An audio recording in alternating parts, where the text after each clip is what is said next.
कोकणातील आंबा व काजू पिकांचे झालेले मोठे नुकसान, लांबलेल्या पावसाळ्यामुळे मच्छीमार बांधवांची झालेली परवड, तसेच राज्यभर एल निनोच्या प्रभावामुळे निर्माण झालेली पाणीटंचाई आणि दुष्काळाचे गडद संकट या पार्श्वभूमीवर राज्याचे मत्स्यव्यवसाय व बंदरे मंत्री तथा सिंधुदुर्ग जिल्ह्याचे पालकमंत्री नितेश राणे यांनी यंदा जून 23 रोजीचा आपला वाढदिवस साजरा न करण्याचा निर्णय जाहीर केला आहे.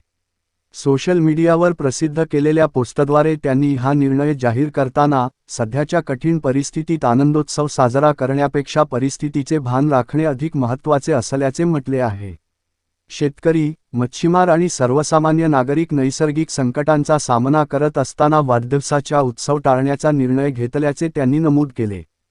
तसेच आपल्या सर्व हितचिंतक, पदाधिकारी आणि कार्यकर्त्यांना वाढदिवसानिमित्त प्रत्यक्ष भेटीसाठी येऊ नये, असे आवाहन करत प्रत्येकाने आपल्या जिल्ह्यात गोट सेवा आणि विविध समाजोपयोगी उपक्रम राबवावेत, असे आवाहन केले आहे.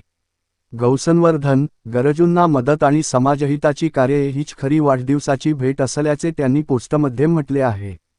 तुमचा सेवाभाव हीच माझ्यासाठी लाखमोलाची सदिच्छा असेल, असे सांगत मंत्री नितेश राणे यांनी कार्यकर्त्यांना समाजसेवेच्या उपक्रमांत सहभागी होण्याचे आवाहन केले असून शेवटी जय श्रीराम असा संदेश दिला आहे.